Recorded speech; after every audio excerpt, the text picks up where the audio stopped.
WhatsApp people, welcome to the 7th episode of Beelzebub. और आज हम लोग इस वीडियो में इस एपिसोड को हिंदी में एक्सप्लेन करने वाले हैं। लेकिन उससे पहले जिन लोगों ने इस चैनल को सब्सक्राइब नहीं किया वो लोग सब्सक्राइब बटन दबा दो और इस वीडियो को शुरू होने से पहले इसे एक लाइक कर दो और एक प्यारा सा कमेंट कर दो। तभी ज़्यादा टाइम वेस्ट ना करते हैं, लेट्स ब्रिंग द इंट्रो।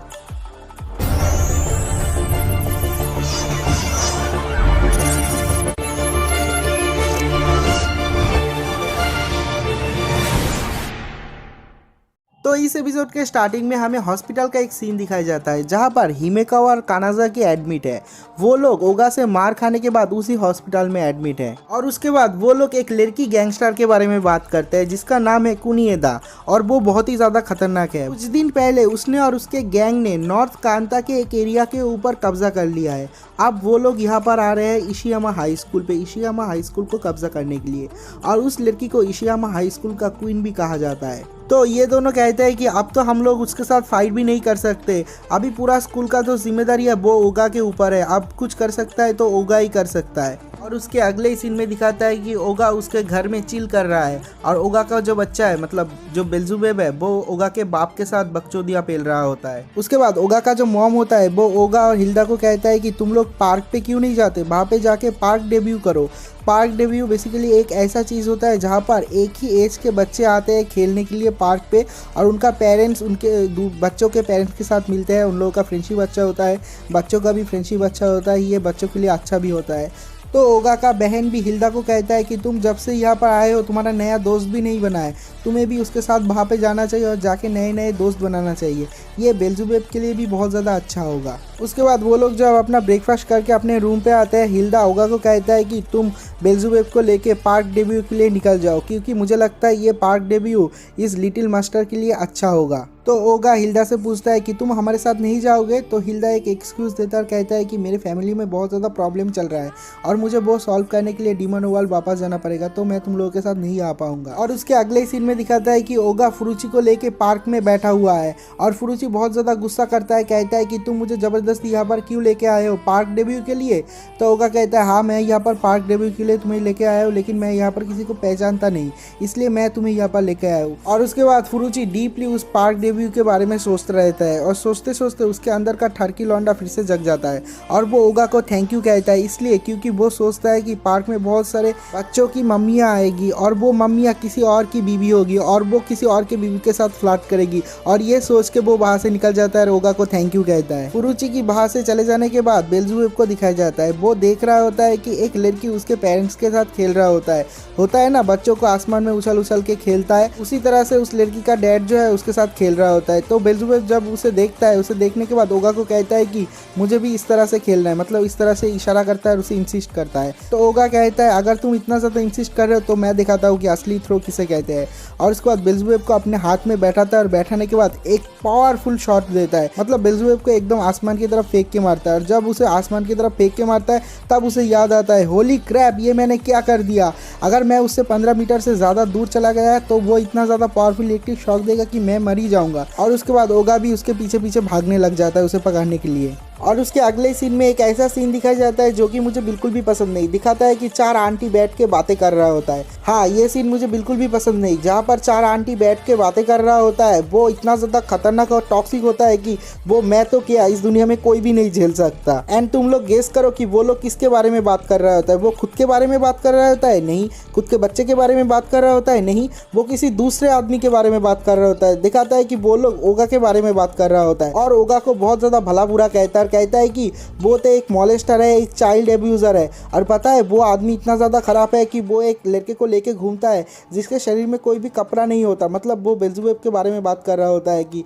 बेल्ज़ेबुब कभी भी कोई कपड़ा नहीं पहनता, उसका पेरेंट्स होके भी उसे कभी भी कपड़ा नहीं पहना था। और मुझे अभी तक ये बात समझ में नहीं आता इन आंटियों को दूसरे के लाइफ में इंटरफेयर करने में क्या मज़ा मिलता है। छोड़ो, हम लोग इसके बारे में बात नहीं करते। इसके अगले सीन में दिखाया जाता है कि पार्क में कोई और लड़की आती है, वो एक बच्चे को लेके घूम रहा होता है। तो वो आंटी पूछती है कि तुम लोग कैसे हो, तो वो कहता है कि हाँ मैं अच्छी हूँ। और उसके बाद वो लड़की उन लोगों को पास करके जाने वाला होता है। तो वो आंटिया फिर से खुसुर फुसुर करने लग जाता है और इस बार टॉपिक चेंज होके ओगा से इस लड़की पे आ जाता है। और वो लोग कहते हैं कि देखो ये लड़की कितना ज़्यादा यंग है, इसने अभी बच्चे कर लिया है, लगता है ये इसका कोई दूसरा रिलेशनशिप है, उससे ये बच्चा हुआ है। तो एक दूसरा आंटी कहता है पता है इसकी उम्र कितना है, एक और कहता है कि ये तो सिर्फ 17 साल का है। तो एक और आंटी कहता है 17 साल की उम्र में इसने बच्चा कर लिया, देखो तो आजकल की लड़कियों को क्या हो रहा है। और उसके बाद उस लड़की को दिखाता है, वो दिखाता है कि उस लड़की को सब कुछ सुनाई दे रहा होता है कि वो आंटी किसके बारे में बात कर रहा होता है। और इस लड़की का भी रिएक्शन बिल्कुल ही मेरे तरह होता है और उसे बिल्कुल भी पसंद नहीं होता वो आंटी।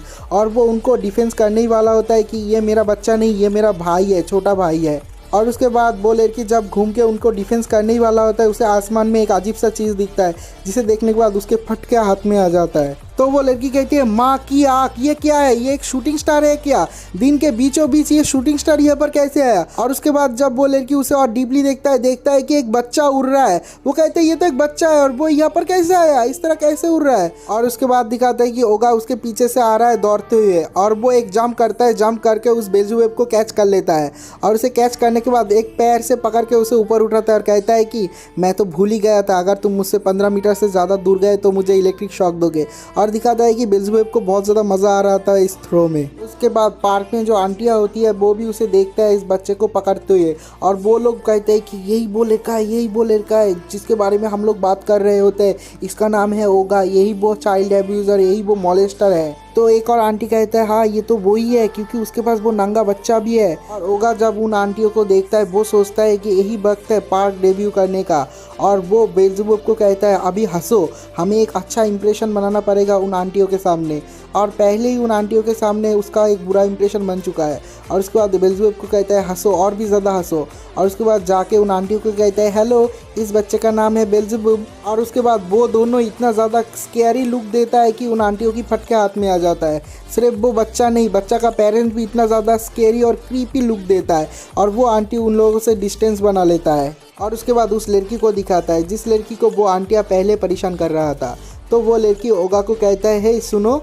और उसके बाद ओगा उसके तरफ एक लुक देता है जिससे वो लड़की भी शॉक हो जाता है। वो कहता है कि अब ये क्या कहने वाला है। और उसके बाद ओगा उस लड़की के सामने आता है और उसके कंधे में हाथ रखता है, और हाथ रखने के बाद माँ कसम क्या ही कहता है कि प्लीज़ मेरे साथ करो, मुझे तुम्हारे साथ करना है। तो ये जो लड़की थी वो पहले से ही ओगा को पसंद करता था, और ये बात सुनने के बाद उसके गाल भी बिल्कुल लाल लाल हो जाता है। और वो सोचता है कि क्या मैंने इसे बता दिया कि मैं इसे प्यार करता हूँ। और वो सोचता है कि नहीं, मैंने तो उसे नहीं बताया, तो उसे कैसे पता चला। और उसके बाद वो लड़की बहुत ज़्यादा कन्फ्यूज़ हो जाता है। और उसके बाद ये लड़की सोचती है कि क्या मैं इसे बता दूँ कि मैं इसे लाइक करता हूँ। और इसके बाद ये लड़की ओगा के कंधे पे बैठा हुआ बेल्ज़ेबुब को देखता है, और बेल्ज़ेबुब को देखने के बाद वो भी थोड़ा सा शर्मा जाती है। और वो उसे कहता है कि मैं तो तुम्हारे बारे में कुछ नहीं जानती, तो मैं तुम्हारे साथ कैसे कुछ करूं।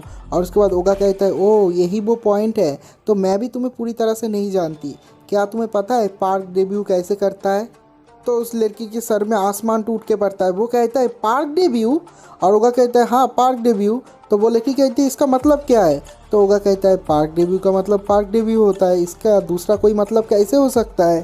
तो वो लड़की कहती है कि मेरे साथ करो, प्लीज़ करो, इसका मतलब क्या है। तो ओगा कहता है इसका मतलब है पार्क डेब्यू करो। तो वो लड़की कहती है तुम तो एक नंबर के गधे हो। और उसके अगले सीन में दिखाता है कि ओगा और वो लड़की साथ में बैठ के बातें कर रहा होता है, और वो लड़की ओगा को कहता है कि अगर तुम ऐसे ही करते रहे तो किसी के साथ पार्क डेब्यू नहीं कर पाओगे। तो ओगा कहता है कि तुम्हें तो एक्सपीरियंस है, तुम मुझे सिखा दो। तो वो लड़की कहती है ठीक है मैं तुम्हें सिखा दूंगा। और उसके बाद वो ऑडियंस को कहता है कि नहीं, मुझे भी तो नहीं पता किसी के साथ कैसे बातें करता है, मैंने भी अभी तक किसी के साथ बातें नहीं किया, मैंने भी किसी के साथ पार्क डेब्यू नहीं किया। और उसके बाद वो लड़की एक नोटबुक निकालता है, निकालने के बाद कहता है कि इस गाइड बुक के साथ मैं सबके साथ पार्क डेब्यू कर पाऊंगा। और वो लोग कहते हैं कि पहला ट्राई किया जाए। ओगा को कहता है कि सबके साथ इंट्रोड्यूस कराना पड़ेगा। और उसके बाद वो लड़की सोचती है कि वो लोग इंट्रोड्यूस के नाम पे सब लोगों को डराता है, तो वो तो किस्सा ख़त्म ही हो जाता है। और उसके बाद वो लोग कहते हैं ठीक है राउंड 2। वो कहता है कि तुम्हारे पास बेबी का कौन सा चीज़ है। वो कहता है मेरे पास उसका डाइपर है। तो वो लड़की कहती है हाँ मुझे मिल गया आइडिया, इस डाइपर से ही मैं सब लोगों के साथ पार्क डेब्यू करूँगा। उसके बाद वो ओगा को ले जाके उन आंटियों के सामने खड़ा कर देता है। करने के बाद कहता है कि देखो तो ये तो वही फेमस डाइपर्स है जो कि टीवी में आया था। तो वो आंटी खींचे वहाँ पर चला आता है। आने के बाद कहता है अरे ये तो वही डाइपर्स है, तुमने ये कहाँ से बाई किया, तुम्हें कहाँ से मिला ये डाइपर, ये तो अभी आउट ऑफ स्टॉक चल रहा है। तो वो लड़की सोचता है कि मेरा प्लान कामयाब गायब हो गया। तो ओगा एक बहुत ही टट्टी इंट्रोडक्शन देता है उस जगह का। वो कहता है कि स्टेशन के बाहर जो दुकान है ना, जहाँ पर कुछ गुंडों ने वहाँ पर हमला कर दिया था कुछ दिन पहले, तो मैंने वो सारे के सारे गुंडों को मार दिया था। तो उस दुकान का जो मैनेजर होता है उसने मुझे लाइफ टाइम सप्लाई दे दिया है इस डायपर का, और मुझे वो वहाँ से ही मिलता है फ्री में। तो सारे के सारे आंटियाँ सोचता है कि गुंडे और सारे के सारे गुंडों को इसने अकेले मार दिया, मतलब ये तो बहुत ही ज़्यादा खतरनाक है। और वो आंटियाँ वहाँ से चला जाता है और उसका पार्क डेब्यू भी अधूरा रह जाता है। उसके बाद वो लड़की फिर से कोशिश करते हैं पार्क डेब्यू करने के लिए, लेकिन वो कहता है कि हमें किसी खिलौने के साथ उन बच्चों को खिलाना पड़ेगा साथ में। और उसके बाद वहाँ पर बथेम आ जाता है और अपना सीना चीर के उसके अंदर से एक खिलौना निकालता है, लेकिन तब वो लड़की उसे नहीं देखता। तो वो लड़की वो खिलौना लेता है। लेने के बाद बाकी के सारे आंटियों के पास जाता है। जाने के बाद कहता है कि हमारे बच्चों को इन खिलौने के साथ खेलना चाहिए। और उसके बाद वो लड़की जब पीछे की तरफ घूमता है कुछ देखने के लिए, दिखाता है कि उसके हाथ में जो खिलौना होता है वो जिंदा हो जाता है। और उसे देखने के बाद आंटियों को तो छोड़ो, आंटियों के जो बच्चे होते हैं उनके भी फट के हाथ में आ जाता है और सब लोग वहाँ से भाग के चला जाता है। और उसके बाद वो लड़की कहती है हमारा तो एक भी प्लान कामयाब नहीं हुआ। और उसके बाद ओगा आता है। आने के बाद उस लड़की का हाथ पकड़ लेता है, मतलब देख रहे हो बात बात पे लड़की का हाथ पकड़ लेता है ओगा। और उसके बाद ओगा सीधे उस लड़की की आंखों में देखते हुए ये कहता है कि तुम शायद कुछ भूल रहे हो, इन बच्चों के साथ इन खिलौने के साथ खेलने के अलावा भी हम लोग बहुत कुछ कर सकते हैं। तो वो लड़की कहती है देखो हम लोग तो अभी अभी मिले, हम लोग कैसे कुछ करें, और मैं तो तुम्हें पूरी तरह जानती भी नहीं हूँ, हम लोग अभी कैसे करें, हम लोगों को कुछ टाइम देना पड़ेगा और उसके बाद हम लोग करेंगे। मतलब लड़की पूरी सेट है, बिना पटाए पट गई। और उसके बाद ओगा कहता है हाँ अभी टाइम है बच्चों का पार्क डेब्यू फाइट का। वो लड़की कहती है फिर से नहीं। और उसके बाद वो लड़की कहती है कि कौन सी वाली फ़ाइट। तो ओगा कहता है कि ये जो दो बच्चे हैं, तुम्हारे साथ में जो बच्चा है और मेरा जो बेल्ज़ेबुब है, वो उन दोनों का फ़ाइट होगा। तो उन दोनों का फ़ाइट होता है और बेल्ज़ेबुब उन फाइट में हार जाता है। और उसके अगले सीन में दिखाता है कि वो जो आंटिया है वो उन लोगों के साथ एक पुलिस वाले को लेकर आया है। मतलब देख रहे हो आंटिया कितनी ज़्यादा खतरनाक होती है।